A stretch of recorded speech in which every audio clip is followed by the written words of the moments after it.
Listo. Bueno, buenos días para todos. Hoy vamos a tocar el tema de trombocitopenia febril. Siguiente, por favor. Entonces, bueno, como bien sabemos, los límites normales de las plaquetas están entre 150.000 y 400.000 milímetros cúbicos. Por tanto, la trombocitopenia se va a definir como el conteo de plaquetas menor de 150.000 milímetros cúbicos. Un sangrado espontáneo se va a presentar con un recuento de plaquetas menor de 20.000 milímetros cúbicos y una hemorragia grave con un recuento de plaquetas menor de 10.000 milímetros cúbicos. Hay varias causas entre las que se destacan los defectos de la producción, tales como una lesión medular o una insuficiencia medular, como por ejemplo en el caso de una anemia plástica, una invasión medular como es un carcinoma o una leucemia. También por el secuestro debido a la esplenomegalia o bien porque haya una destrucción o consumo aumentado de las plaquetas, como lo podemos ver por fármacos como agentes quimioterapéuticos, tiazidas, etanol, estrógenos, quinina, metildopa, entre otros. También podemos ver este fenómeno en la trombocitopenia inducida por heparina, que la literatura nos habla que se observa en el 5% de los pacientes que reciben más de 5 días de este tratamiento, y a pesar de que pues, vamos a encontrar un recuento de plaquetas bajas, pero pues esta trombocitopenia inducida por heparina, a pesar de esto, sigue siendo un estado precoagular. También puede ser por coagulación intravascular diseminada o por una púrpura trombocitopénica trombótica. Siguiente. Bueno, este es un algoritmo, rápidamente volvemos, un conteo de plaquetas menor de 150.000 milímetros cúbicos, entonces debemos pasar a mirar la hemoglobina y el recuento de glóbulos blancos. Si está normal, hacemos frotis de sangre periférica. Si la morfología de los eritrocitos también es normal o si las plaquetas son normales o ligeramente aumentadas de tamaño, debemos pensar en una trombocitopenia inducida por fármacos o inducida por infección, una trombocitopenia inmunidiopática o bien una trombocitopenia congénita. También podemos encontrar que los glóbulos rojos estén fragmentados, por lo cual debemos pensar en anemias hemolíticas microangiopáticas. Y si las plaquetas están agrupadas, reunidas, pues se deben volver a dibujar en citrato de sodio de heparina. Por otro lado, pues si la hemoglobina y el recuento de glóbulos blancos es anormal, pues debemos realizar un examen de médula ósea. Siguiente. Bueno, estas son todas las enfermedades que nos van a competir el día de hoy. Vamos a tocar desde las generalidades, definición hasta el tratamiento. Siguiente. Siguiente. Bueno, iniciamos con fiebre tifoidea. Pues la fiebre tifoidea es una enfermedad bacteriana sistémica, puede afectar a cualquier persona que no esté inmunizada pues frente a la infección. Su agente etiológico es la Salmonella typhi, es un bacilo gram negativo, pertenece a la familia Enterobacteriaceae. Su modo de transmisión se va a dar por la ingesta de agua y de alimentos contaminados con heces u orina de los enfermos o los portadores. Su periodo de incubación puede ir desde 7 a 14 días, pero pues depende del inóculo, es decir, que entre mayor sea el número de microorganismos ingeridos, menor va a ser el tiempo de periodo de incubación. El periodo de transmisibilidad, pues va a haber transmisibilidad mientras persista la bacteria en las heces y en la orina del portador enfermo, y normalmente pues este periodo va desde la semana 1 de la infección hasta la convalecencia. Y el ser humano pues es el único reservorio de esta enfermedad y la ruta de infección es por vía oral. Siguiente. Bueno, realmente todos los gráficos que vamos a ver de epidemiología o en su mayoría los recopilé del boletín epidemiológico generado por el Instituto Nacional de Salud. En el gráfico 1, que sería el que tienen a su izquierda, nos van a mostrar 3 periodos distintos desde el 2017, 2018 y 2019 a la semana epidemiológica 29-30 del 2019. Lo que vemos es que la notificación de casos de fiebre tifoidea pues ha ido disminuyendo en el 40% respecto al año anterior. El gráfico 2, que es el de la derecha, entonces tenemos que entidades territoriales como son Sucre, Norte, Santander, Meta, Chocó, Cauca y Huila reportaron el mayor número de casos notificados y son los que se encuentran en un color morado bastante oscuro. Y pues también otras 19 entidades territoriales, que no las vamos a mencionar todas, pero también notificaron casos de fiebre tifoidea. Siguiente. Bueno, en este gráfico nos muestra la incidencia de fiebre tifoidea en 100.000 habitantes Como vemos, la mayor proporción de casos se encuentran en grupos de edad entre 70 y 74 años, con una incidencia de 0.45 por 100.000 habitantes, seguido de grupos de edad entre 25 y 29 años, con una incidencia de 0.41 por 100.000 habitantes, y también vemos menores de un año con 0.34 casos por 100.000 habitantes. Siguiente.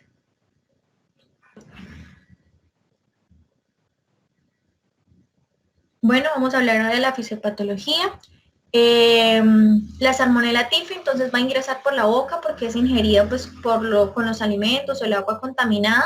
Se multiplica luego en el intestino delgado en un lapso de más o menos 3 a 4 días, se ancla en las vellosidades del idio y de esta manera pues van a invadir el epitelio intestinal. Los gérmenes van a alcanzar el torrente sanguíneo, penetran las células reticuloendoteliales del hígado, vaso, vesícula biliar y médula ósea, causan una bacteriemia transitoria y pues por último ellas pueden permanecer en la bilis o excretarse en las heces. Siguiente. Los signos y síntomas: vamos a encontrar fiebre de más de 10 días, mayor de 39 grados, cefalea, astenia, insomnio, anorexia, dolor abdominal, diarrea, estreñimiento, hepatomegalia, esplenomegalia moderado, bradicardia relativa, que ese es un signo muy importante de la fiebre tifoidea, que es cuando el pulso no coincide con la fiebre. Como bien sabemos, la frecuencia cardíaca debe aumentar en 10 latidos por 1 grado de temperatura que aumente. Aquí no se ve eso. Bueno, se pueden presentar otras complicaciones como son hemorragias o perforaciones digestivas, peritonitis, septicemia, y estos pacientes pueden presentar un exantema macular, que es la roceola tifoidea, aunque esto es pues bastante raro.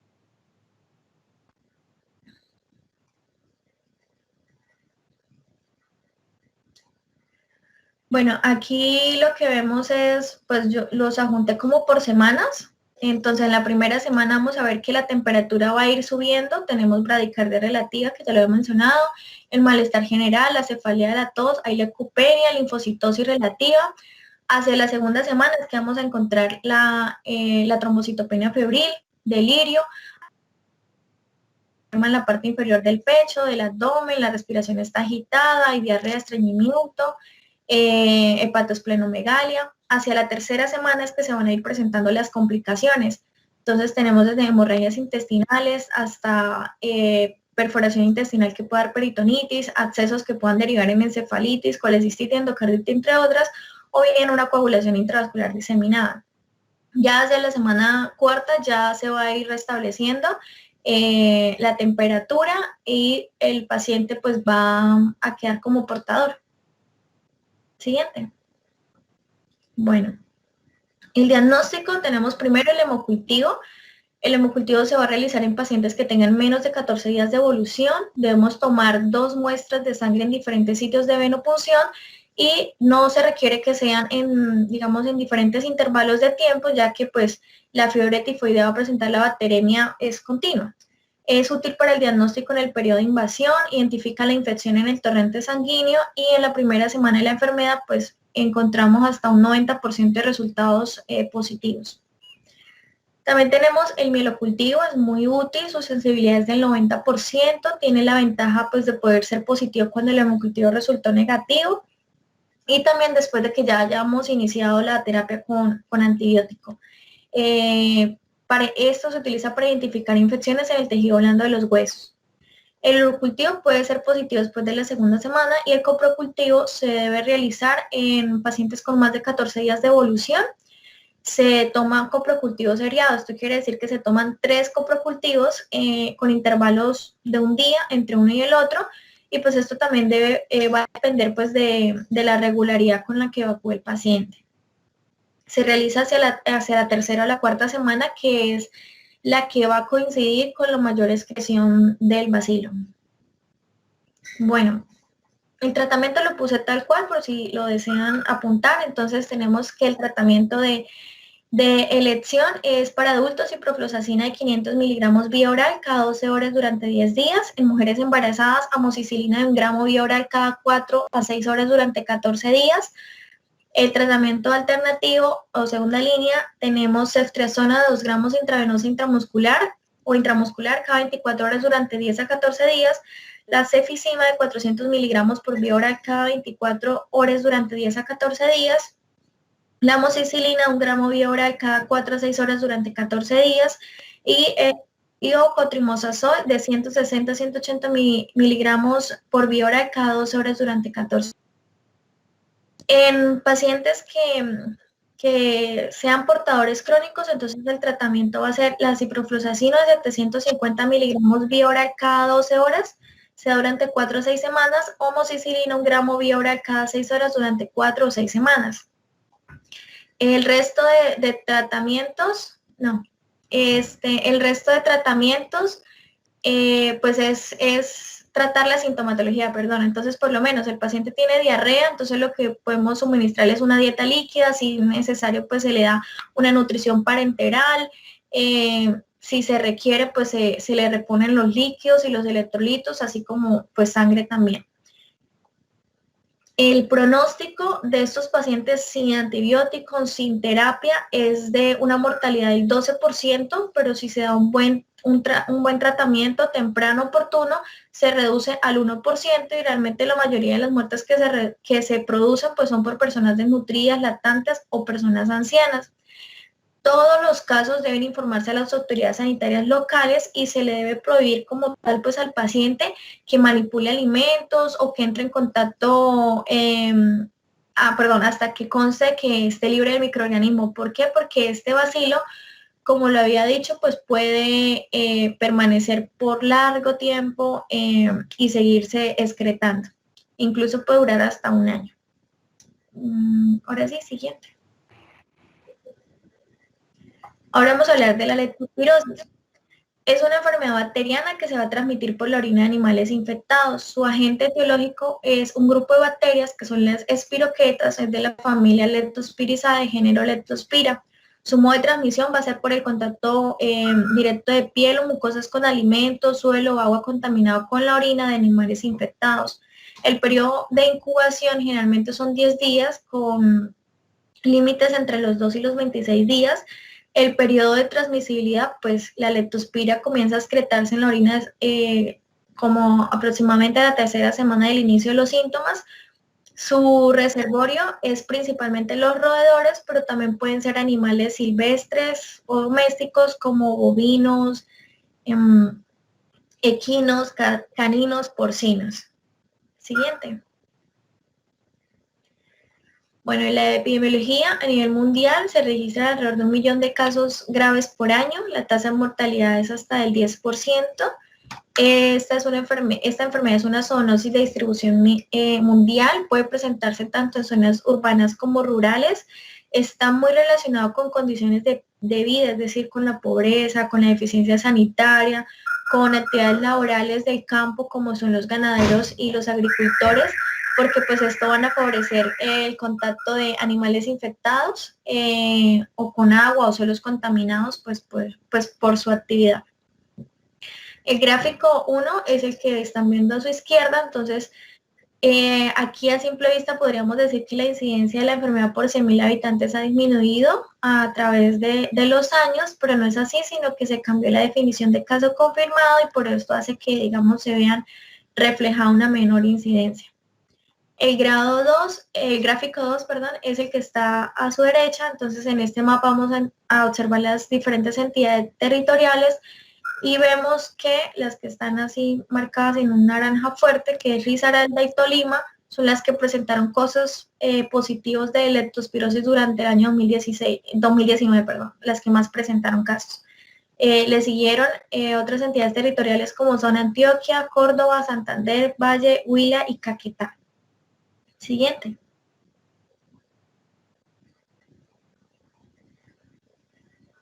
Bueno, aquí podemos decir que entonces los hombres son los más afectados por la enfermedad. Alrededor del 43.6% de los enfermos está afiliado al régimen subsidiado, el 66.3% ubica en la cabecera municipal, el 24.8% realizan actividades acuáticas, el 26.7% pues no van a tener alcantarillado, el 53.5% tienen contacto con perros, recordemos que no solo son los roedores el único reservorio, y el 59.4 en contacto con roedores.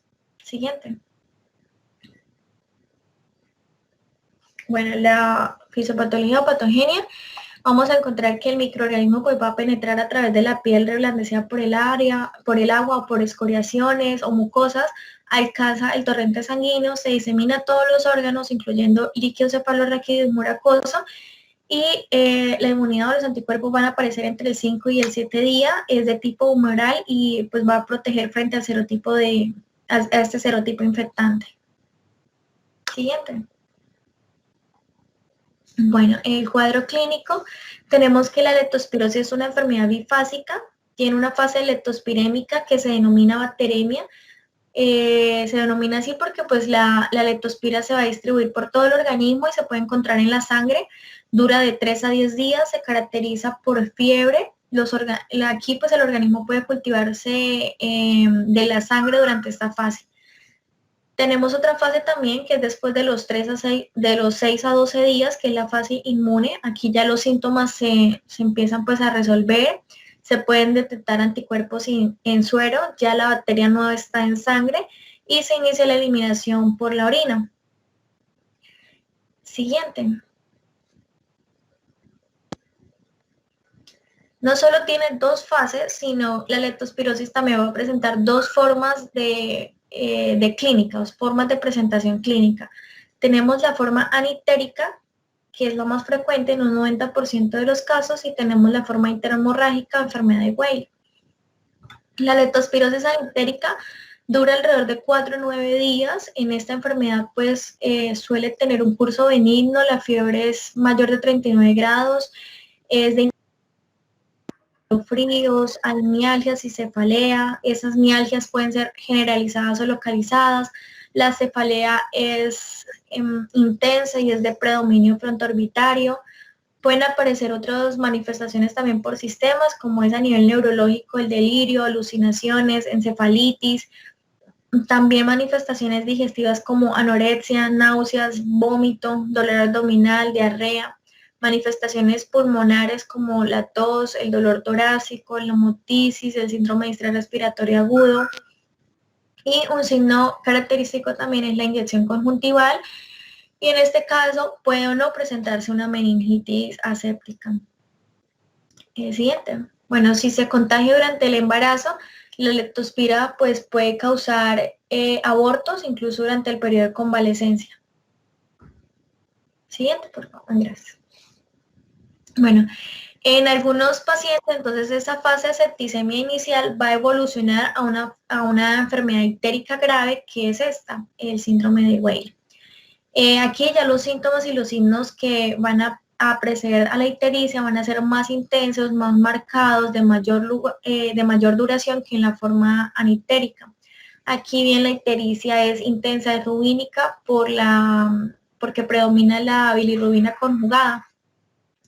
En pacientes con fallo renal va a haber azoemia y creatinemia, la potasemia suele estar normal o algo disminuida y está aumentada pues sí la excreción de sodio. Durante muchos años, pues la principal causa de muerte de la leptospirosis fue la insuficiencia renal aguda, pero después de que entraron los métodos dialíticos, pues la principal causa de muerte ya son más las hemorragias y las complicaciones cardíacas. Siguiente. Bueno, los criterios de laboratorio. Entonces tenemos que el título de anticuerpos de aglutinación contra leptospira esté aumentada en más de 4 veces. Se hace una prueba de aglutinación microscópica en muestras pareadas obtenidas con al menos 2 semanas de diferencia, o también cuando solo se está disponible una muestra, el título debe ser mayor en un 800 en pacientes con síntomas y signos típicos, o si estamos en una región donde no haya tanta prevalencia o sea la prevalencia baja, entonces se aceptan títulos de 1 en 400 o 1 en 100. Los exámenes complementarios, entonces tenemos primero el hemograma, que vamos a encontrar una leucocitosis con neutrofilia mayor del 70%, encontramos la trombocitopenia, encontramos anemia normocrómica.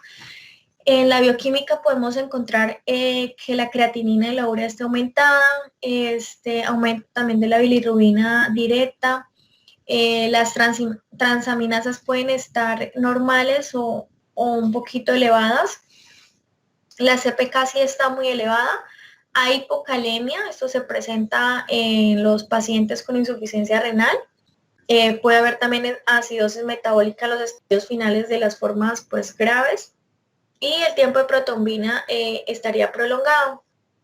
En la orina vamos a encontrar proteinuria leve, leucocituria, piuria, también hematuria microscópica, orina pues de baja densidad, y también podemos encontrar cilindros hialinos o granulosos, que pues me estaría hablando de un compromiso renal.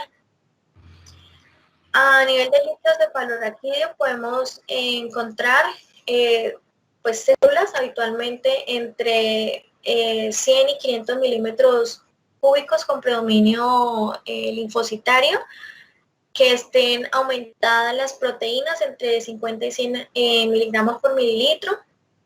En la radiografía de tórax puede ser normal, aunque también podemos encontrar infiltrados alveolares bilaterales a predominio basal o también de distribución homogénea. A nivel del electrocardiograma podemos encontrar bloqueos auriculoventriculares, alteración de la repolarización ventricular, fibrilación auricular, taquicardia ventricular, extrasístoles ventriculares y bueno, otros. Siguiente.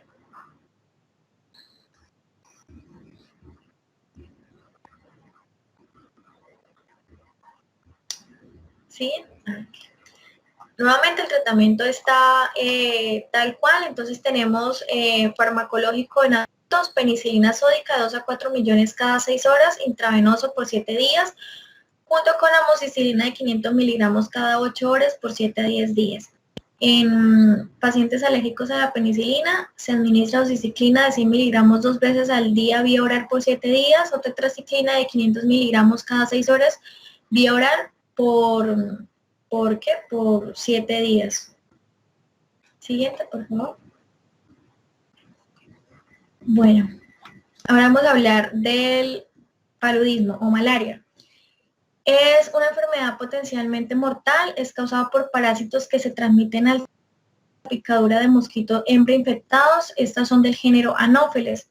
La malaria en Colombia es una enfermedad endemoepidémica, es causada por parásitos de la sangre que son del género Plasmodium. Es un problema de salud pública. Se han identificado más de 150 especies, siguiente, pero son de relevancia aquellas que, pues, que se han adaptado como tal al humano.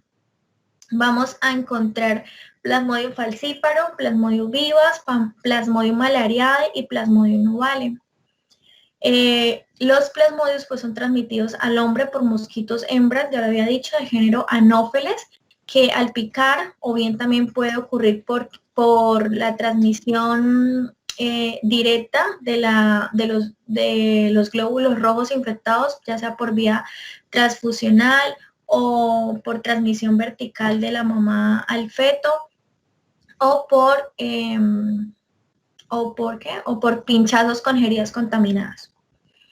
El falciparum, el Plasmodium falciparum, es predominante en África y Nueva Guinea, con un periodo de incubación de 9 a 14 días. El Plasmodium vivax es más común en América Central, en un periodo de incubación de 12 a 17 días, y tanto el falciparum como vivax lo encontramos pues con bastante prevalencia en lo que es Sudamérica, Asia, Oceanía e India. Y el Plasmodium ovale tiene un periodo de incubación que es mayor a 16 días. Siguiente. Bueno, nuevamente el gráfico 1, el que está a la izquierda, encontramos que en la semana epidemiológica 10 del 2020 se notificaron 1.287 casos de malaria. En todo el 2020 iban acumulados 12.183 casos, de los cuales 11.937 eran de malaria no complicada, que es lo que está. Y lo que está como en verdecito son los 246 casos de malaria complicada, Como vemos, la infección que predomina es la del Plasmodium vivax con un 54.3% que hace referencia a alrededor de 6.615 casos y lo sigue el Plasmodium falciparum con 45% que hace referencia a 5.479 casos.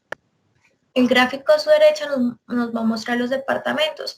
Vemos que el departamento de Nariño, Chocó, Norte de Santander, Córdoba, Antioquia, entre todos ellos aportaron alrededor del 76.3% de los casos de malaria no complicada y el departamento que pues tuvo el mayor registro fue Nariño con un 23.4%. Siguiente.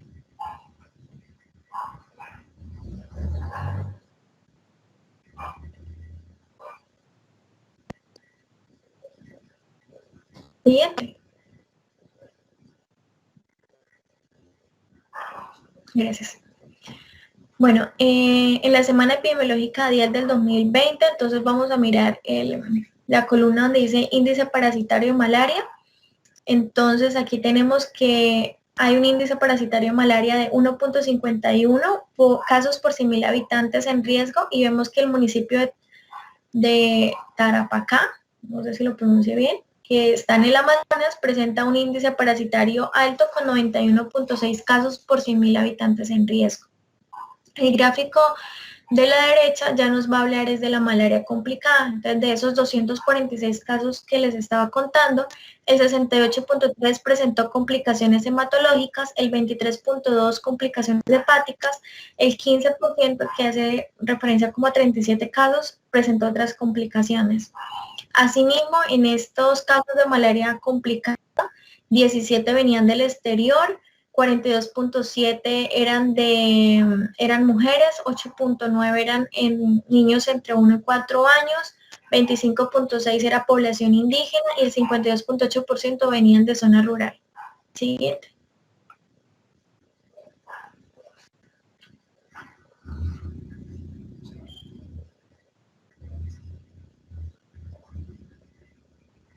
Siguiente, por favor.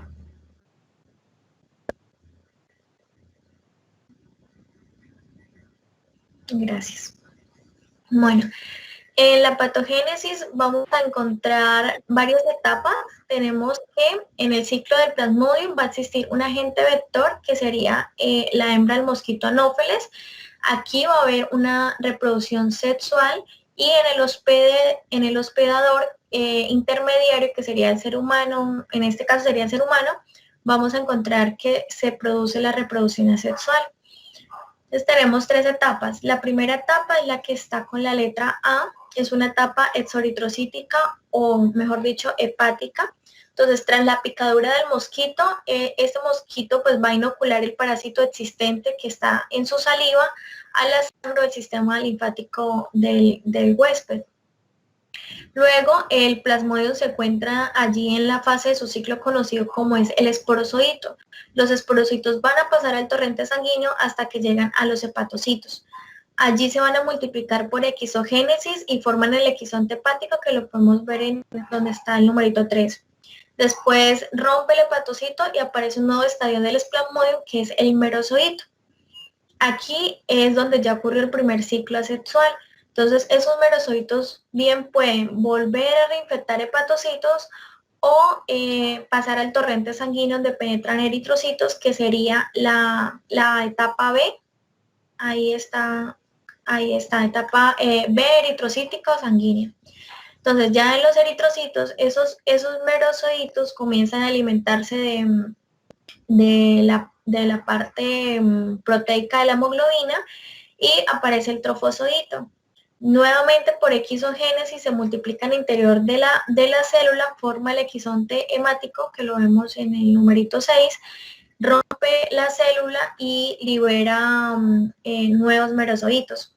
La mayoría de los merozoitos pues van a continuar ese ciclo nuevamente, infectando nuevos eritrocitos, aunque algunos también se pueden convertir en gametocitos, masculinos y femeninos, es decir, microgametocitos o macrogametocitos respectivamente. La última etapa es la que está con la letra C, que sería ya la etapa en el mosquito.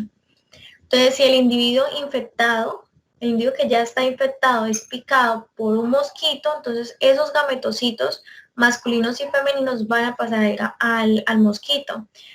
Ya en el interior se diferencian esos gametos, perdón, se fusionan y producen cigotos. Esos cigotos se convierten en ocinetos móviles y alargados, que son los del numerito 10, van a invadir la pared intestinal del mosquito y se van a desarrollar ooquistes.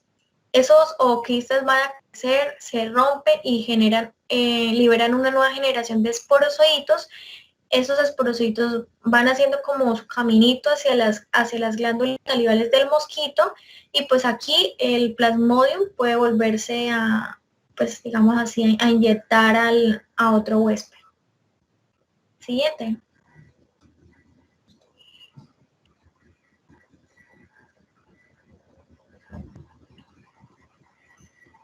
Bueno, las manifestaciones clínicas, entonces tenemos que va a depender mucho de la especie del plasmodium, del número de parásitos, del estado inmunitario del huésped. Entonces tenemos que el cuadro clínico clásico va a consistir en escalofrío, fiebre, sudoración, puede estar acompañado de dolores generalizados en músculos, articulaciones, acompañarse de vómito y diarrea.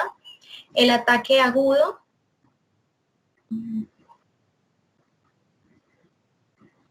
Gracias. Entonces, se inicia con accesos febriles que vienen precedidos de escalofrío, a intensa pues, sudoración, diaforesis. Se repiten estos ciclos cada 24, 48, 72 horas, dependiendo de la especie del plasmodium. Y este periodo febril pues también se acompañan de otros síntomas como astenia, dinamia, apatía, dolor abdominal. Siguiente.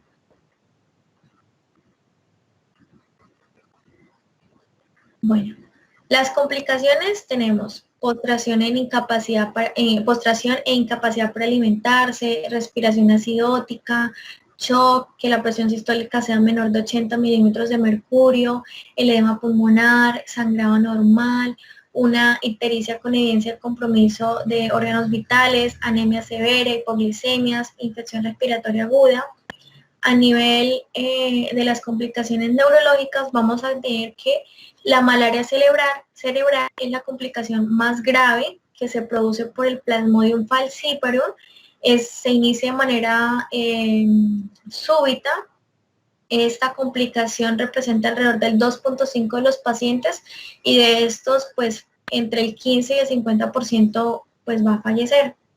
Se acompaña de coma agudo, siendo el primer síntoma de la malaria cerebral. Otras alteraciones neurológicas tenemos la somnolencia, la psicosis, el déficit neurológico y las convulsiones. A nivel de las complicaciones renales vamos a tener la falla renal aguda, que se presenta como una complicación de la malaria tanto por el Plasmodium falciparum como por el Plasmodium vivax y presenta una mortalidad hasta del 45%. Esa falla renal aguda se va a presentar por el desequilibrio hemodinámico de la infección. Se va a presentar bien sea como una necrosis tubular aguda, como una nefritis intersticial o bien como una glomerulonefritis. Rápidamente, por lo menos a nivel de la necrosis tubular aguda, que se registra entre el 1% al 4% de todos los casos por falciparum, va a presentar un estado ligúrico, hipercatabólico, desórdenes electrolíticos, podemos encontrar hipercalcemia, hiperuricemia, bueno, entre otros. En la nefritis intersticial aguda, pues como se asocia también a necrosis tubular aguda, pues va a tener así que las mismas manifestaciones clínicas. Ya a nivel patológico, pues vamos a ver es que el intersticio renal se va a encontrar edematizado y con una filtración mononuclear. En las manifestaciones extrarrenales que van a ser por el desequilibrio hidroelectrolítico, podemos encontrar hiponatremia, es frecuente en un 50 o un 67% de los pacientes con manifestaciones renales y se asocia a malaria severa. Hipocalemia se encuentra en malaria no complicada, puede ser bien porque está disminuida la ingesta del electrolito, por una alcalosis respiratoria, por una hiperventilación secundaria pues a una hiperpirexia. También podemos encontrar hipercalcemia, que se va a relacionar con hemólisis intravascular y con la necrosis tubular aguda. Y también podemos encontrar hipofosfatemia. Se observa la infección severa a causa pues, de que se va a acumular el fosfato por la alcalosis respiratoria. En las manifestaciones podemos encontrar el síndrome nefrótico, que ya lo conocemos, se caracteriza por proteinuria mayor de 3.5 gramos al día, hay hipoalbuminemia, hay edema generalizado, hay hiperlipidemia, y se encuentra con mayor frecuencia en la malaria por plasmodium malariae. El síndrome nefrítico, entonces hematuria, disminución de la filtración glomerular, azoemia, oliguria, hipertensión arterial y se asocia mucho a causa del daño tubulointersticial. Siguiente.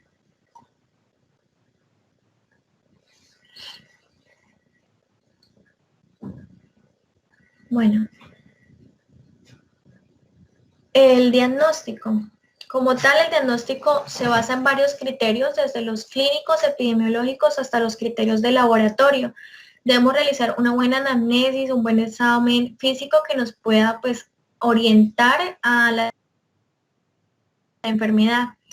Sin embargo, el diagnóstico definitivo se realiza únicamente por medio de la visualización del parásito en la sangre o por anticuerpos, por detención, perdón, de antígenos parasitarios. Entonces, tenemos acá criterios clínicos, entonces hacer una buena anamnesis, mirar si el paciente ha presentado fiebre, paroxismos, escalofríos, sudoración profusa, cefalea, síntomas gastrointestinales, anemias, esplenomegalia, entre otros. Los criterios epidemiológicos, pues ya más por el nexo epidemiológico, o porque haya estado expuesto en los últimos 15 días, o también si tiene antecedentes de haber estado hospitalizado de transfusión, porque recordemos que yo les mencioné que de esta manera también se puede infectar la persona. Siguiente.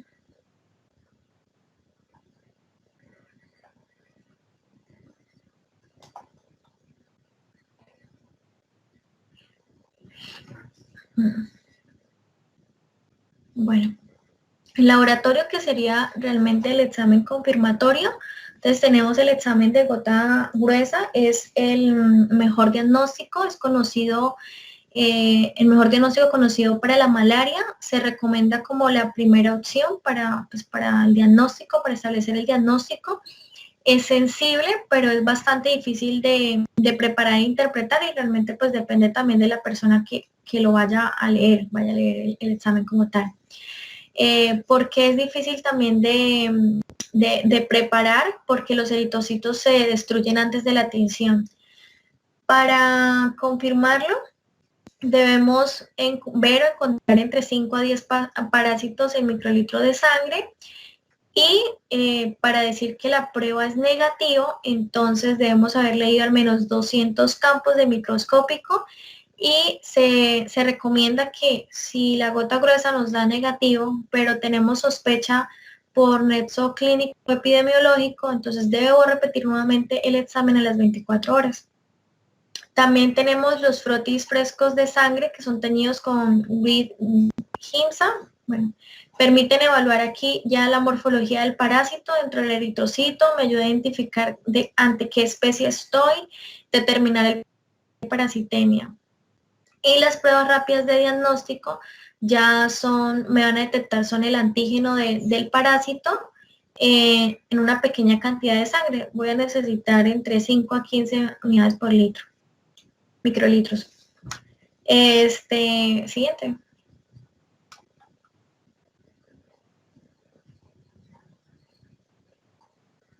Bueno, un algoritmo realmente de todo lo que he dicho. Entonces el paciente me va a presentar signos y síntomas. Debo hacer el examen que es más sensible, el recomendado, que es la gota gruesa, o bien una prueba rápida.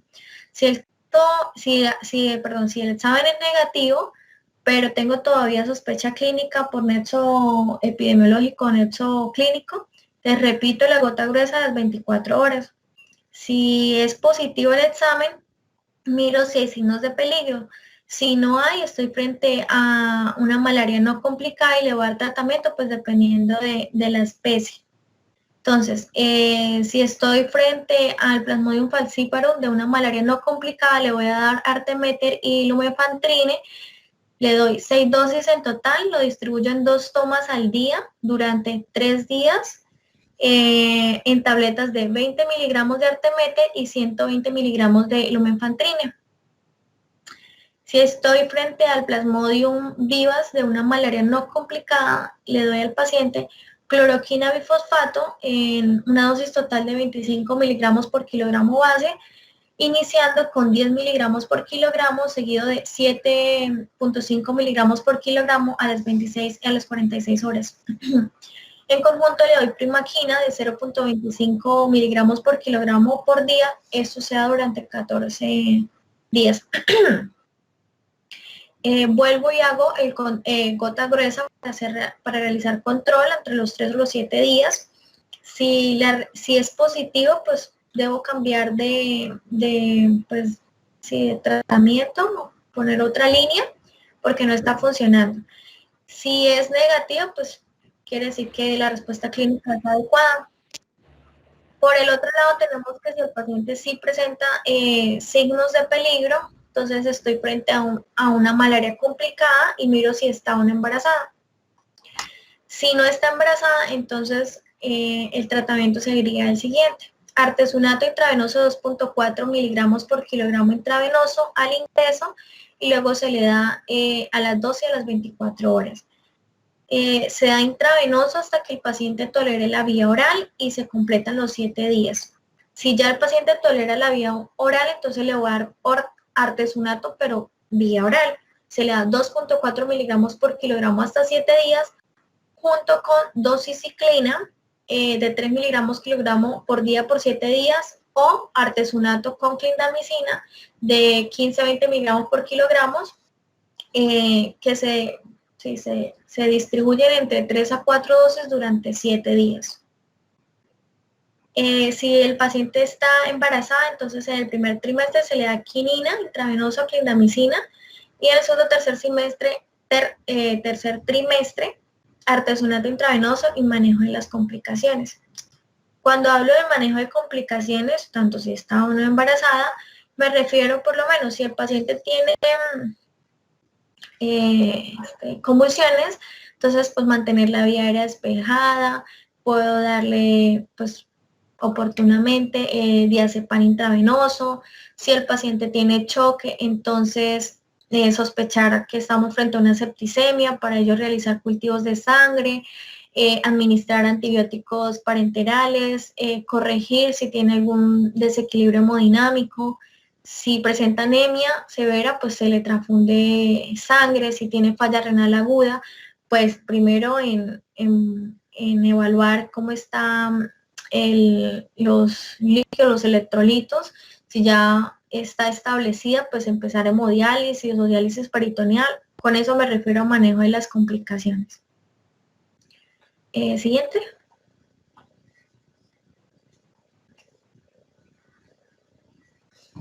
Bueno, ahora vamos a hablar de Chagas. Es una enfermedad infecciosa, es ocasionado por un parásito que se encuentra en las heces del Trypanosoma infestans, perdón. Siguiente.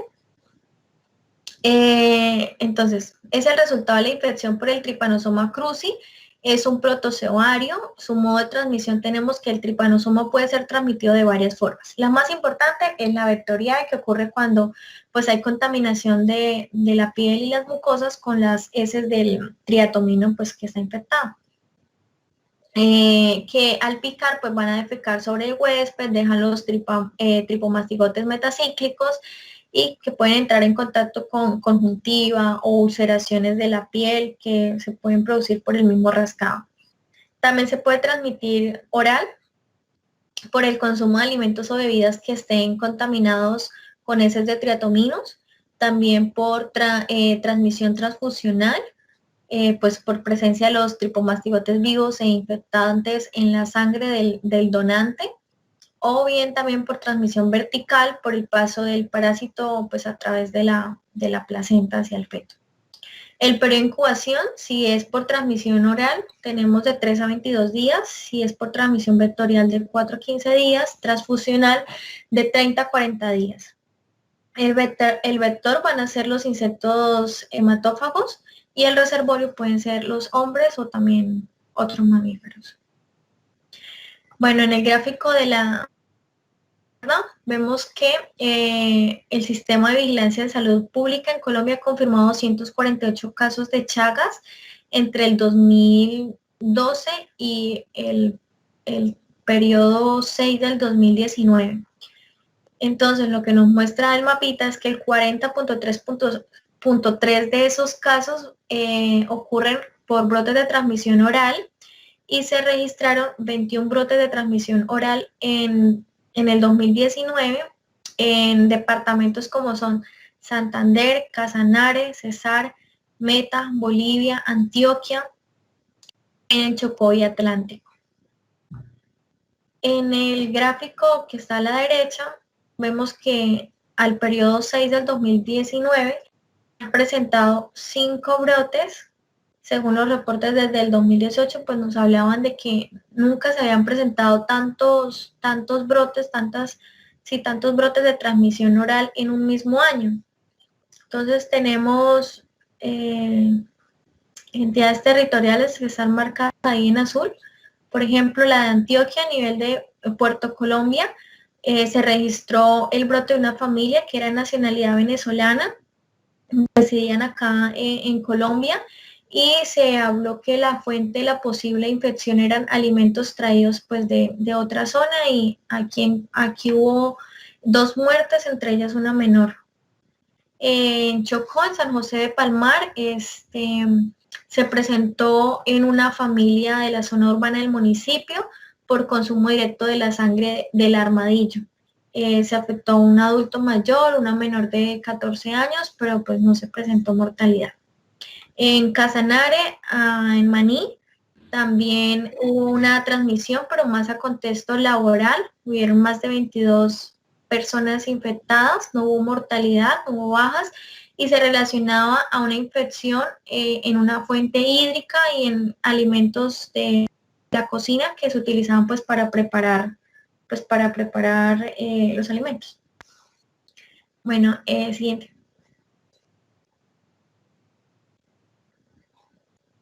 En el ciclo del tripanosoma vamos a encontrar también 2 etapas. La primera es en el ser humano.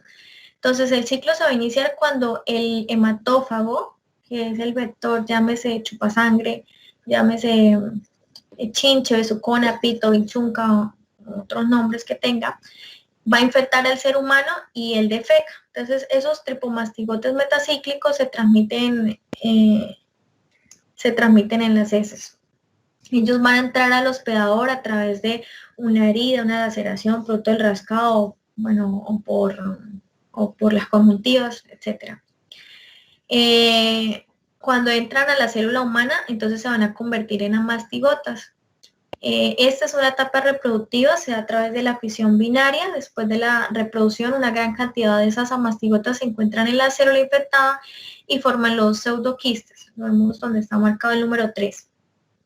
El amastigote se convierte de nuevo en tripomastigota y la célula allí se rompe. El tripomastigote vuelve a infectar otra célula y repite todo ese ciclo. El otro ciclo es la etapa en el insecto ya. Entonces, cuando el insecto llega y pica a un hospedador que ya está infectado con el tripanosoma, entonces lo que pasa es que esos tripomastigotas pasan al mosquito. Entonces ya en el insecto, ya en el insecto se transforman los mastigotes, constituyen una segunda etapa que es la reproductiva. Después se da reproducción a través de mitosis. Esos epimastigotas van a pasar al recto. Ya aquí en el recto se convierten en tripomastigotas metacíclicos y pues ya vuelve a repetirse todo el ciclo. pueden evacuarlo por las heces e infectar a otra persona. Siguiente. Bueno, en esta enfermedad tenemos dos fases. Una fase aguda, que es en la que el parásito va a circular en la sangre, dura alrededor de 12 semanas. Los síntomas y los signos pueden desaparecer de forma espontánea. Se puede presentar pues en cualquier edad. Entonces, los síntomas inician a los 1 o 2 días, a la segunda semana después de la exposición. En el sitio donde ingresó el parásito se detecta una lesión cutánea indurada, que es el chagoma, que lo podemos ver en la fotografía. Cuando el sitio de inoculación es la conjuntiva, va a aparecer edema periocular, palpebral unilateral con conjuntivitis, pueden aparecer adenopatías preauriculares, que se conoce como el signo de Romaña. La enfermedad de Chagas aguda pues es mortal en un pequeño porcentaje. La muerte se relaciona más por una miocarditis aguda con insuficiencia cardíaca o meningoencefalitis, y el resto de los síntomas van a desaparecer sin tratamiento. De los síntomas más frecuentes tenemos el síndrome febril, 84.7%, mialgia en el 50%, cefaleas en un 47.5%, el signo de Romaña, que ya lo había dicho, acompañado de edema unilateral o bipalpebral, con adenopatía preauricular, se presenta en un 45.8%, el signo de falla cardíaca en un 17%, y de estos el 100% es de miocarditis aguda. Hepatomegalia en un 8.5%, edema en un 3.4%, chagoma en un 1.7%. Siguiente. Bueno, en la fase crónica va a persistir la infección por el Trypanosoma cruzi. La persona suele estar infectada por el resto de la vida, pues si no se resuelve el cuadro agudo, no se da tratamiento. La enfermedad crónica se desarrolla un 20 o un 40% de los pacientes tras una fase latente que puede durar pues incluso años, y sus manifestaciones principales es a nivel cardíaco y gastrointestinal. A nivel cardíaco vamos a encontrar una miocardiopatía crónica que produce una dilatación flácida de todas las cámaras cardíacas, aneurismas apicales, lesiones degenerativas en el sistema de conducción. Los pacientes pueden presentar insuficiencia cardíaca, síncope, muerte súbita debido a bloqueo auriculoventricular, a arritmias ventriculares, a tromboembolia. En el electrocardiograma nos puede mostrar un bloqueo de rama derecha o un bloqueo AV completo. A nivel gastrointestinal vamos a encontrar megaesófago o chagásico, que se manifiesta con disfagia y puede producir infecciones también pulmonares por aspiración o asociadas con la grave nutrición. Y el megacolon, que puede determinar que el paciente pues experimente periodos de estreñimiento y bulbo intestinal. Siguiente.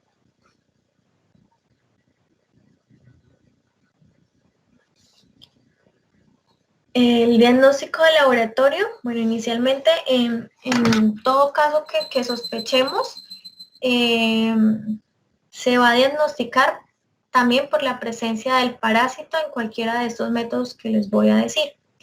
Entonces tenemos los métodos directos. Entonces, va a determinar el parásito mediante observación directa en la fase aguda. Entonces tenemos la detección en fresco, es la primera alternativa, porque es rápida, es directa, es simple, es económica o costo efectiva. Y aquí voy a detectar el parásito por su motilidad y debo observar mínimo 200 campos en 400X. También tenemos el microhematocrito. Aquí se cargan la sangre con varios capilares heparinizados, se llevan a centrifugación por algunos.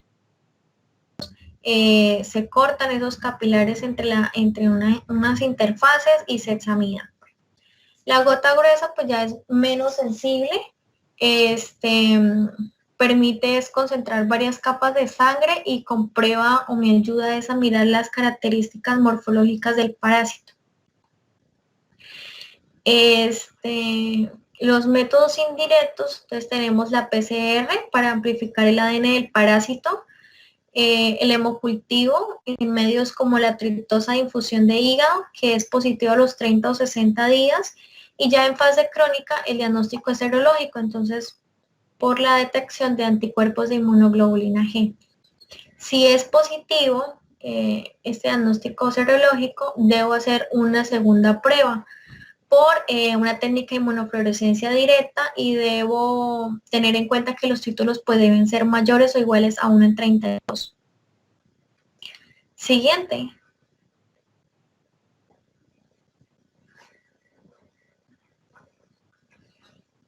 Bueno, el tratamiento. El tratamiento es nifurtimox y besnidazol. Son las únicas drogas que se aceptan internacionalmente. El nifurtimox se da en adultos, se da en 8 miligramos por kilogramo al día, en una dosis máxima de 700 miligramos en 24 horas. Se administra pues, sí, en 3 tomas cada 8 horas. El tratamiento se debe iniciar de forma escalonada, gradual, para disminuir el riesgo de que aparezcan unos efectos secundarios indeseables. El primer día por lo menos administrar un cuarto de la dosis óptima.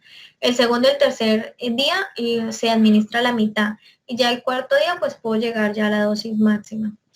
Los efectos secundarios vamos a encontrar dolor abdominal, anorexia, náusea, vómito, pérdida de peso, reacciones neurológicas.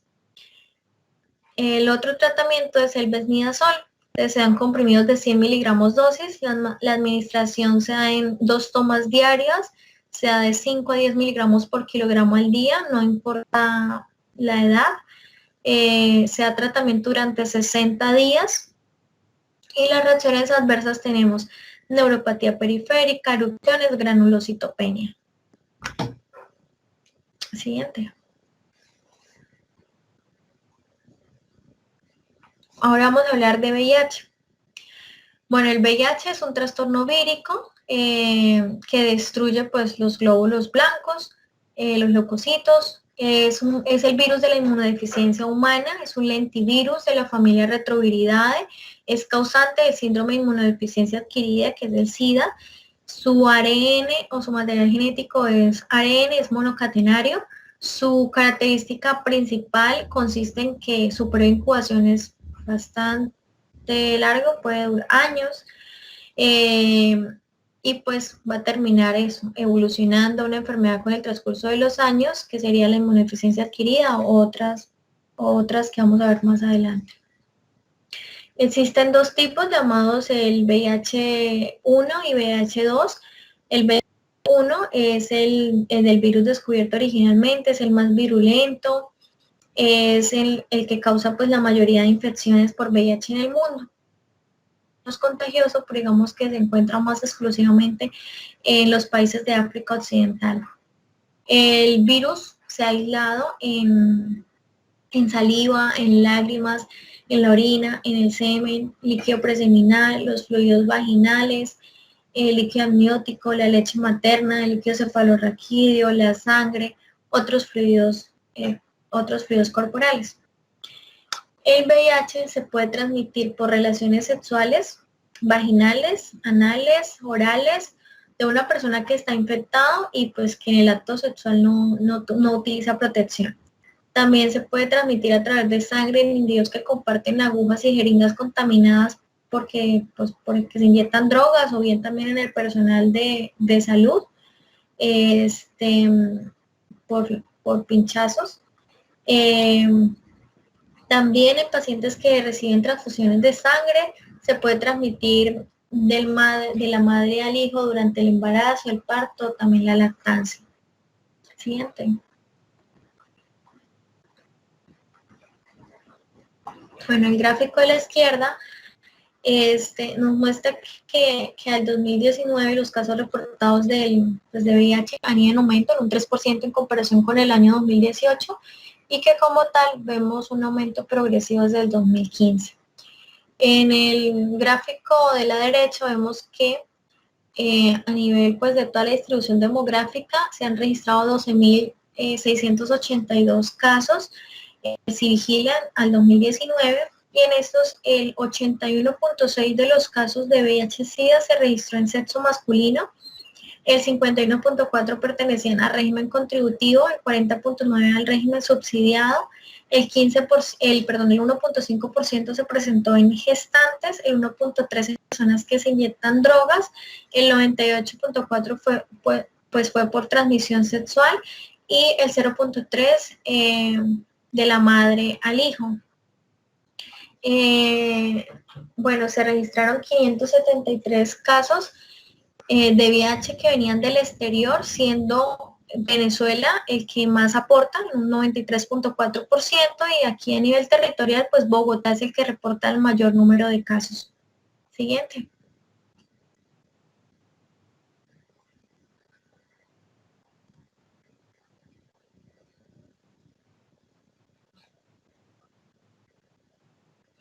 Bueno, en este gráfico vemos las entidades territoriales que puse con un asterisco que tienen un incremento de prevalencia, como son Quindío, Risaralda, Barranquilla, Bogotá, Valle, son las entidades, las entidades territoriales más afectadas.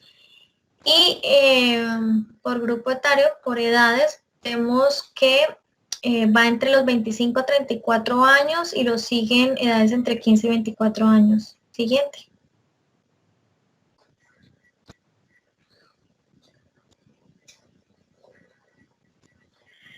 Bueno, en el mecanismo del ciclo del VIH es bastante importante porque les voy a ir hablando de una serie de enzimas que tiene el virus y que al final pues es allí donde va a actuar el tratamiento.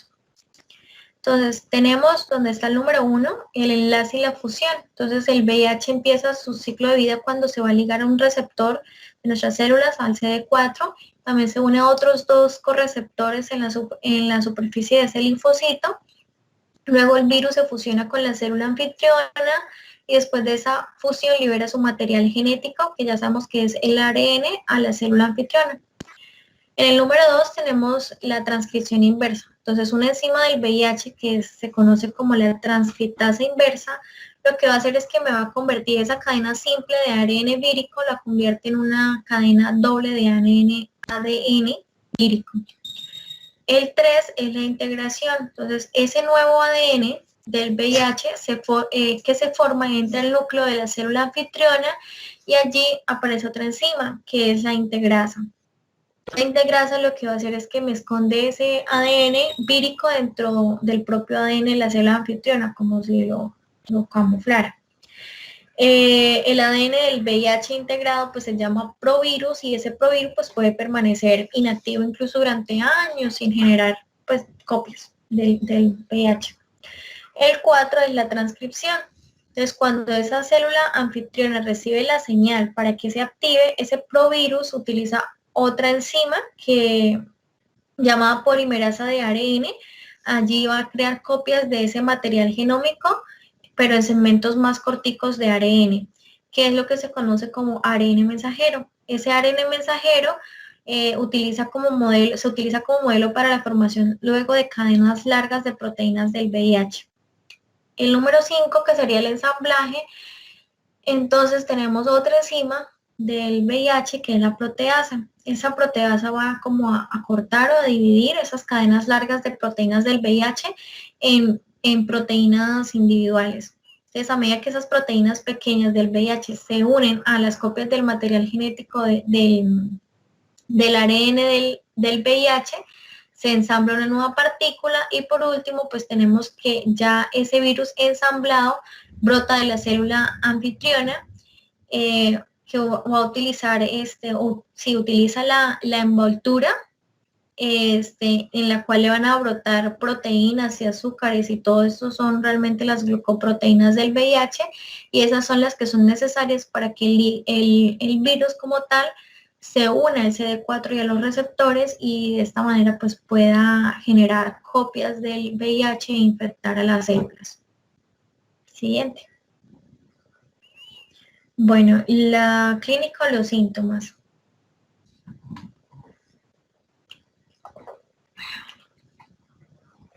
Tenemos primero o lo divide en tres fases. La primera es una infección aguda por el VIH. Esta va a ser la etapa más temprana de infección. Aquí se manifiesta en un lapso de las 2 a las 6 semanas después de adquirir la infección. Aquí las personas tienden a presentar síntomas muy parecidos a una gripe, a una influencia, entonces presentan fiebre, cefalea, erupción cutánea. En esta fase el virus se va a reproducir rápido y se propaga. Empieza pues a atacar claramente y a destruir los linfocitos CD4 del sistema inmunitario, que son los que nos protegen, los que luchan contra la infección.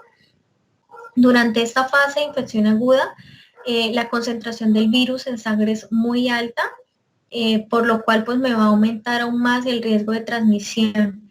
En esta fase las pruebas tradicionales siempre van a dar negativo porque no van a detectar directamente el VIH, sino van a detectar los anticuerpos y pues estos anticuerpos aparecen después como de la semana 12 de la exposición.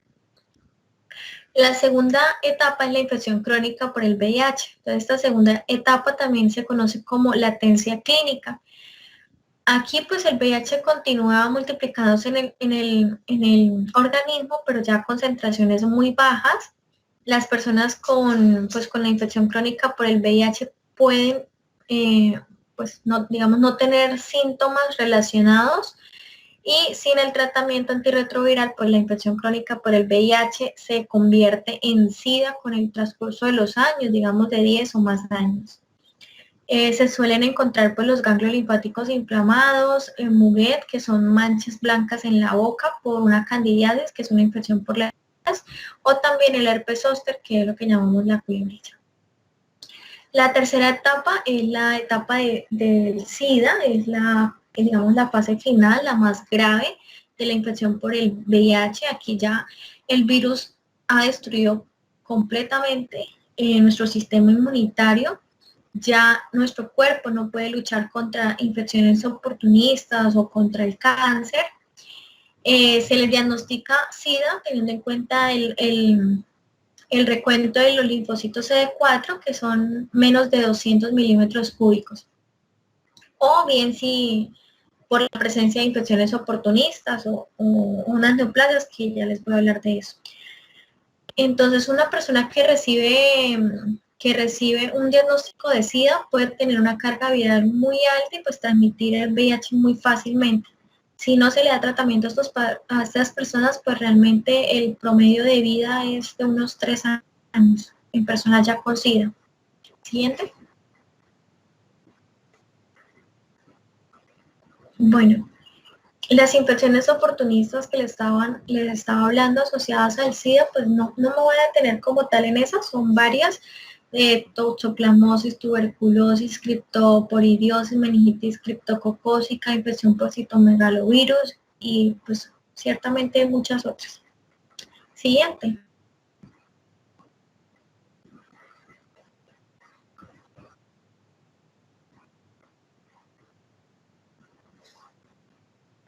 Las neoplasias. Entonces tenemos el sarcoma de Kaposi, la primera foto. Entonces afecta a personas con SIDA, es bastante agresivo, afecta desde el rostro, el tronco, membranas mucosas como la de la boca, como la de la foto, en los vasos linfáticos, el aparato digestivo, produce mancha rosada, se ve como una protuberancia en la piel, y el virus del herpes humano tipo 8 es el que se encuentra en las lesiones de todos estos pacientes con sarcoma de Kaposi. El de abajo es el linfoma no-Hodgkin, es la segunda neoplasia con mayor frecuencia en pacientes con VIH-Sida. Pues la infección por VIH aumenta significativamente el riesgo de desarrollar una neoplasia linfoide hasta en un 200 o 300 veces más. El pronóstico de esos pacientes se relaciona con la gravedad de la inmunodeficiencia, que como bien sabemos esto no lo establece pues el recuento de linfocitos TCD4. Siguiente.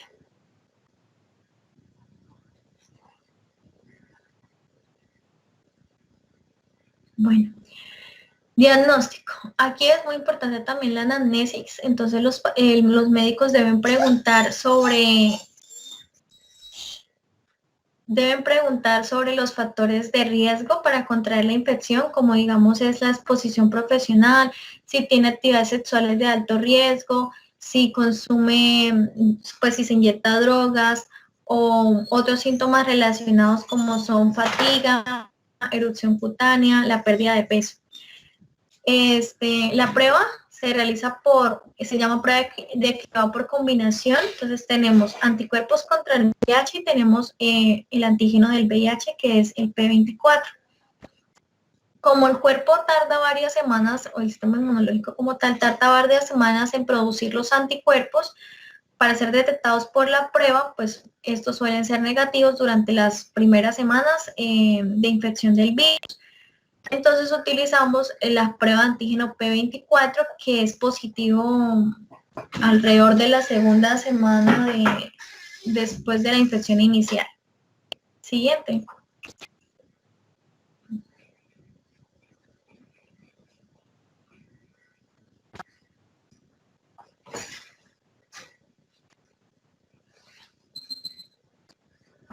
Siguiente. Gracias. Entonces, el tratamiento se basa bien en pues, la prevención de esas infecciones oportunistas y también en aliviar los síntomas, pero nos vamos a centrar como tal pues, en los medicamentos antirretrovirales, que lo que vamos a buscar es que se reduzca la carga del ARN, es decir, la carga viral en la sangre hasta un punto de que sea indetectable y también volver a restablecer el recuento de CD4 pues, a un nivel normal. Los fármacos se van a agrupar pues según cómo actúen. Entonces tenemos inhibidor de la transcriptasa inversa, inhibidores de la proteasa, inhibidores de entrada e inhibidores de la integrasa. Como se había comentado, pues son todas las enzimas que son enzimas del VIH y que hacen parte de todo el ciclo del VIH. Siguiente. Entonces, tenemos que los inhibidores de la transcriptasa inversa van a evitar que la transcriptasa inversa del VIH lleve a cabo la conversión de ARN viral en ADN, que bien sabemos que pues esta es una fase importante del mecanismo del VIH. Van a existir dos tipos de fármacos, los nucleosídicos como el abacavir, la emtricitabina, la lamivudina, la acidobudina, y también tenemos los no nucleósidos como son la travirina, la efavirenz,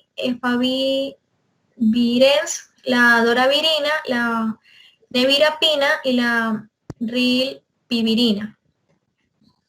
También tenemos los inhibidores de la proteasa. Ellos lo que van a hacer es bloquear la activación por la proteasa, pues de las proteínas en los virus recién producidos. Entonces aquí lo que va a pasar es que el virus va a ser defectuoso y pues no va a infectar nuevas células. Encontramos atazanavir, darunavir, fosaprenavir, ritonavir y tipranavir. En los inhibidores de entrada o de fusión van a evitar que el VIH penetre a las células como es la enfuvirtida. También para entrar a las células humanas, el VIH se une, como yo le había dicho, a un receptor de CD4, pero a otro correceptor que es el CCR5. Entonces vamos a contar con un inhibidor de entrada, que es un inhibidor de ese correceptor, de ese CCR5. Desbloquean este receptor y evitan que el VIH penetre a las células humanas, y un ejemplo de esto es el maraviroso. Los inhibidores de la integrasa pues van a impedir que el ADN viral pues se integre al ADN humano. Como ejemplos tenemos el dolutegravir, el vitegravir y el raltegravir. Otros fármacos como son didanosina, salcitabina, estabudina, amprenavir, nelfilnavir, didanosina, pues son medicamentos que no se recomienda su uso según pues ya las guías clínicas para el tratamiento de VIH-Sida. Ahora sí, siguiente. Por último tenemos COVID-19. Bueno, el agente causal del COVID-19, bien sabemos que es el SARS-CoV-2, es un tipo de ortocoronavirinae, pertenece a la familia Coronaviridae, género beta coronavirus, tiene un tamaño de 50 a 200 nanómetros, es de morfología esférica, tiene una proteína de superficie que es la proteína S, que comprende a su vez dos unidades, que es la S1 y la S2. Parece tener origen zoonótico, es decir, que pasa de huésped animal, como digamos murciélago, a un humano.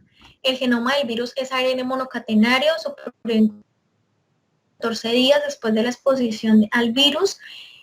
Su modo de transmisión pues es de persona a persona a través de gotitas respiratorias que se libera cuando la persona tose, estornuda, canta.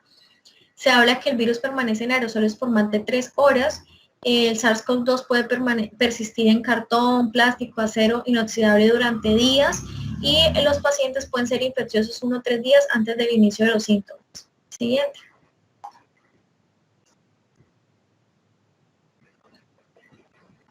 Bueno, aquí traigo un mapa mundial de coronavirus. Entonces, a la fecha se registran más de 23.2 millones de casos con más de 806.000 muertes en todo el mundo. A la derecha, que está como en vino tinto, vemos Rusia. Rusia tiene 954.328 casos diagnosticados y 16.341 muertes. A la izquierda, también en vino tinto, izquierda, la parte de arriba, vemos Estados Unidos, 5.678.249 casos diagnosticados y 176.579 muertes. Colombia está por ahí abajito, como en un rojito más clarito, pero de esto ya les hablaré en otra diapositiva. Siguiente.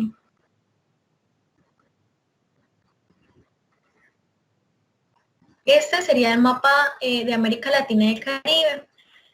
Entonces, aquí se van a registrar 6.662.464 casos y 256.993 muertes. Aquí va a liderar Brasil, que lo marqué con el número 1, con 3.582.362 casos y 114.250 muertos. Lo sigue México, Perú y en cuarto lugar Colombia, que a la fecha tiene 533.000 casos y 16.968 muertes. Siguiente.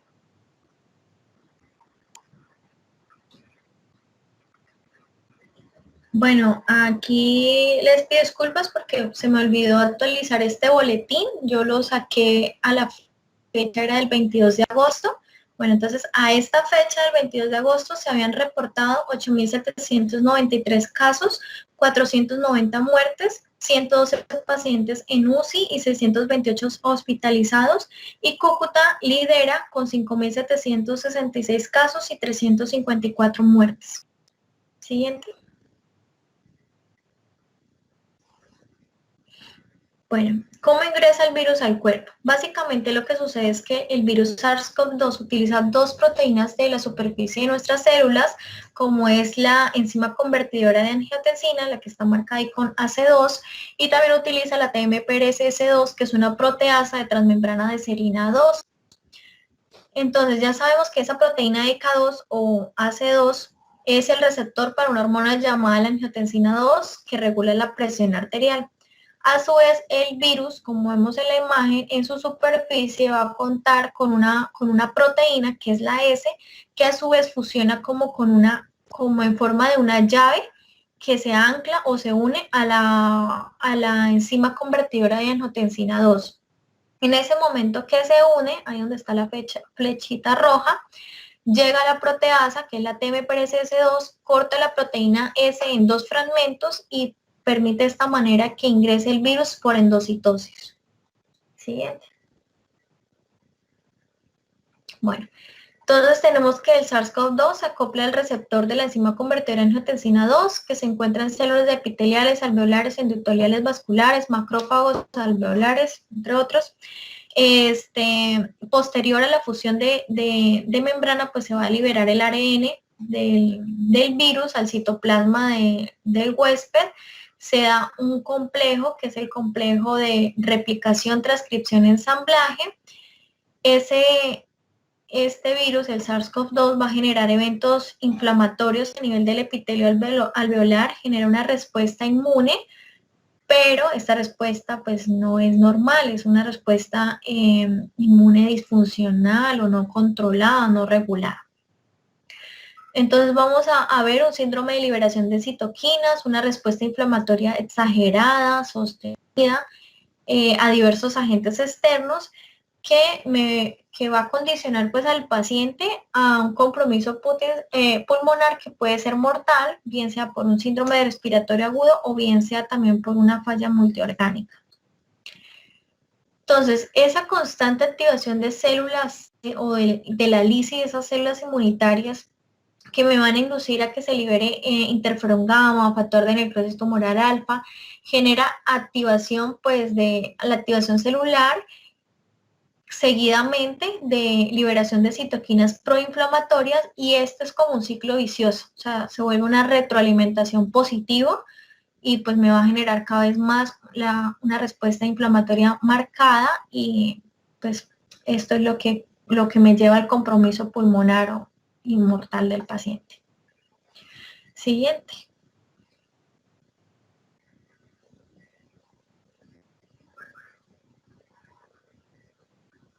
Bueno, las manifestaciones clínicas, los síntomas comunes según la OMS son fiebre, tos seca, cansancio. La disnea se presenta en un 18.6%. Los síntomas menos frecuentes tenemos diarrea, náuseas, vómitos, cefalea, dolor muscular, dolor abdominal. Los primeros síntomas van a ser la anosmia y la disgeusia. Esto es importante porque nos ayudaría a identificar personas que son portadoras pero son asintomáticas de cierta manera. Siguiente. Bueno, ahora les voy a hablar de los grados de enfermedad. Tenemos del grado asintomático, leve, moderado, severo y crítico. La mayoría de las personas que sean jóvenes, que sean sanas, pues tienden a tener la probabilidad de estar ya sea como asintomática o en el grupo leve o moderado. El riesgo pues va a aumentar con la edad, con problemas de salud, pues si el paciente tiene más de 60 años, si tiene enfermedades de base como cardíacas, pulmonares, cáncer, entre otras.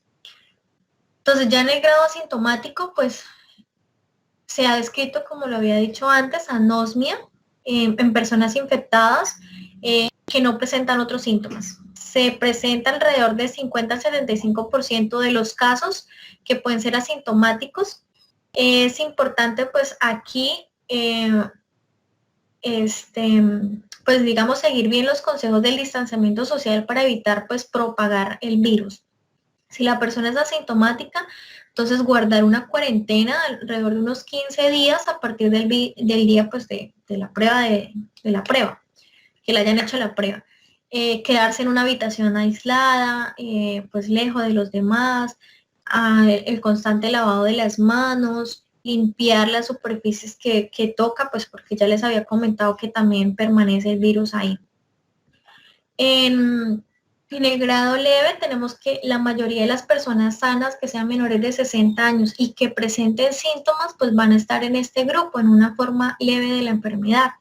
Los síntomas perduran entre 7 a 10 o 14 días. El 80% de los síntomas, ya lo dije, son pues leves, ¿sí? Pero pues pueden empeorar y progresar. Aquí resalta, aquí predominan los síntomas como son fiebre en un 90%, tos seca en un 70%, cansancio en un 40%, la disnea en un 20%, dolor muscular en un 15%, cefalea en un 15%, dolor de garganta en un 14% y la diarrea en un 4%. En el grado moderno, pues ya las personas en esta etapa ya presentan una mayor disnea, tienen taquicardia, y digamos que toda esta sintomatología es causada por la inflamación del parénquima pulmonar. Ya aquí tiene una afectación un poco más grave. Entonces se presenta temperatura mayor de 38 grados, disnea grado 2 según la escala de MRC, molestias al toser, tos persistente, se presentan muchos episodios por hora, cefalea, astenia, dinamia, serostomía, entre otros. En el grado severo, las personas en esta etapa desarrollan o pueden desarrollar neumonía, que bien sabemos pues que es una inflamación de los pulmones causados por una infección y que pues va a afectar los alveolos. Entonces, se tiene mucho más probabilidad de llegar a este grado o a esta etapa, pues si las personas tienen alguna enfermedad de base. Los síntomas resaltan una disnea grado 4 según la escala de MRC, un dolor en el pecho o el abdomen, la espalda cuando se respira, la fiebre, una sensación de presión en el pecho, la anorexia, la confusión, y pues ya de la misma disnea tan marcada, pues ya vamos a encontrar ese color azulado cianótico. Otros síntomas también pueden ser polipnea, taquicardia, malestar general, hipotensión. Y en el grado crítico, pues estos pacientes desarrollan una neumonía grave. Entonces, estos pacientes desarrollan una condición que es el síndrome de estrés respiratorio agudo. Esta ya es la inflamación de los alveolos y que lleva a su colapso. Y si esto sucede, pues el paciente va a necesitar soporte respiratorio, y en casos más graves, el paciente puede desarrollar sepsis, que lo llevaría pues a una falla multiorgánica y la muerte. Siguiente.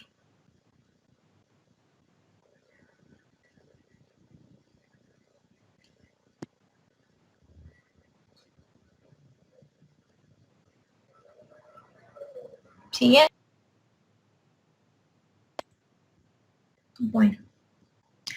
La historia viral inmunológica del SARS-CoV-2, entonces vamos a encontrar el eje X, que se encuentra desde el momento en que la persona se infecta hasta su recuperación, el eje Y, que es la presencia del virus, que se puede detectar pues ya sea por su material genético, por pruebas moleculares, o de forma directa por proteínas que se secretan por la presencia del virus, o de forma indirecta por anticuerpos. Entonces, en el eje X vemos que en promedio desde que una persona se infecta, al quinto y séptimo día aparecen los síntomas, los primeros síntomas. Este sería el periodo de incubación, que es el que está ahí resaltado en color azulito. Las personas también pues pueden empeorar su cuadro clínico, presentar otras manifestaciones, fiebre, síntomas respiratorios. Hay manifestaciones menos usuales que pues ya los había comentado como cuáles. Pueden tener complicaciones en el deterioro de la dificultad respiratoria, la fiebre persistente, y todo eso hace que la persona pues consulte el servicio de urgencias, y normalmente lo hace entre el día 8 o 10, el cuadro que está en verde. Y también las personas pues pueden evolucionar una falla respiratoria que requiera cuidados intensivos, que es el que está en color amarillo. Si ya esto no sucede, o sea, si la persona no evoluciona para empeorar, entonces después alrededor del día 14, el día 15, ya la persona empieza a recuperarse. Hacia el eje ahora de la Y vamos a encontrar que el primer recuadro, que es el azul, tenemos las pruebas PCR, estas son las pruebas moleculares. Ahí nos muestra que alrededor de un día antes del inicio de los síntomas, o sea, hacia el día 4, que está como en azul clarito, que se desvanece, la PCR empieza a ser positiva, y a medida que pasan los días, pues la PCR se vuelve menos sensible. En la siguiente línea, que sería la línea verde, nos habla ya de la posibilidad de detectar el virus a través del antígeno viral. Este se demora 2 a 3 días más que la PCR, y es el que está en un colorcito verde que también se desvanece o más clarito. Y la siguiente línea, que es la que está como en color piel, me detecta la presencia de anticuerpos de inmunoglobulina G y inmunoglobulina M, pero pues estos ya van a aparecer por día 9 alrededor. Y pues se mantienen positivos, pero pues no se sabe todavía por cuánto tiempo. Siguiente.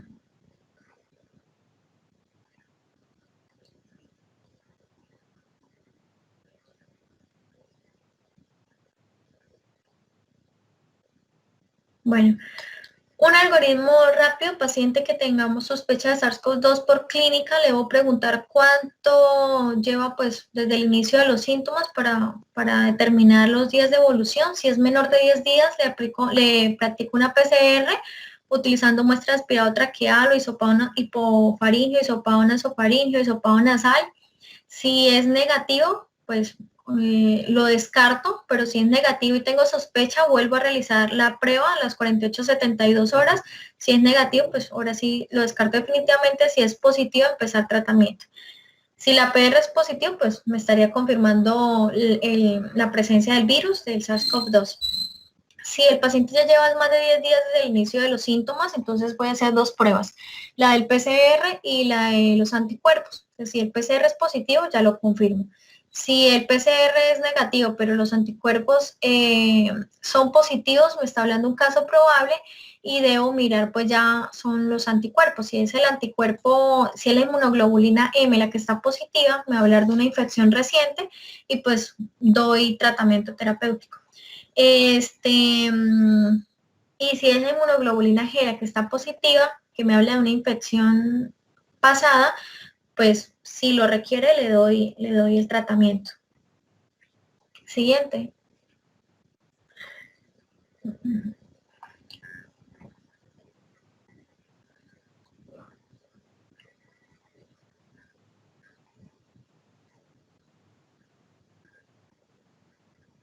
Bueno, los factores de riesgo: persona mayor de 50 años, masculino, que tenga enfermedades de base como diabetes mellitus, hipertenso, con sobrepeso, obesidad, que sea inmunosuprimido, que tenga otras enfermedades pulmonares como EPOC, asma o una neumoconiosis. Hay unos marcadores bioquímicos que me ayudan mucho a orientarme. Entonces, yo tengo el hemograma y vamos a mirar cómo se puede definir la hospitalización. Entonces, me ayuda a mirar linfocitos. Entonces, una linfopenia, o sea, es decir, menor de 800, una neutrofilia mayor de 10.000 y una trombocitopenia que es menor de 150.000, junto con la sospecha de la infección por SARS-CoV-2, me permite pues definir criterios de hospitalización.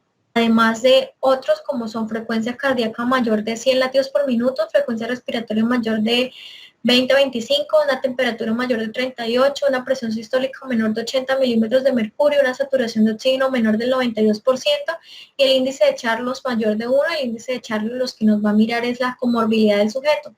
Es decir, con tal de que el paciente ya tenga ya una enfermedad de base, eso ya le da un índice de Charlos de 1. Siguiente. Entonces, bueno, ya para terminar, vamos a hablar de los marcadores de mal pronóstico. Ok, tenemos como marcador de mal pronóstico el dímero D, que es mayor de 1.500 nanogramos por mililitro, una linfopenia, ya lo había hablado, una tasa de filtración glomerular menor de 30 milímetros por minuto, una ST menor de 34 unidades por litro, una PCR elevada mayor de 15 miligramos por decilitro, la ferritina mayor de 100 microgramos por litro, una pulvinemia, hipoalbuminemia menor de 3.4 gramos por decilitro. También un tiempo prolongado de protombina o las enzimas hepáticas elevadas, interleucina 6,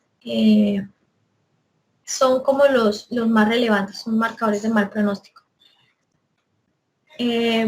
Bueno, eso es todo. Ya, gracias. No toqué tratamiento porque pues es muy ambiguo, es muy de ensayo clínico, entonces pues no lo estoy dejando confundir. Muy cambiante. Excelente. Sí, lo único que yo le agregaría sería que hay paludismo extrahepático, la presentación de paludismo de médula ósea, donde en la autopsia, generalmente terminan autopsia donde se puede observar el plasmodium ha tomado completamente la médula ósea y no hay prácticamente elementos mieloides sanguíneos, sino netamente lo que hay es puros parásitos en la médula ósea. Generalmente esos pacientes fallecen por falla medular aguda. Eso es lo único que le agregaría a la presentación.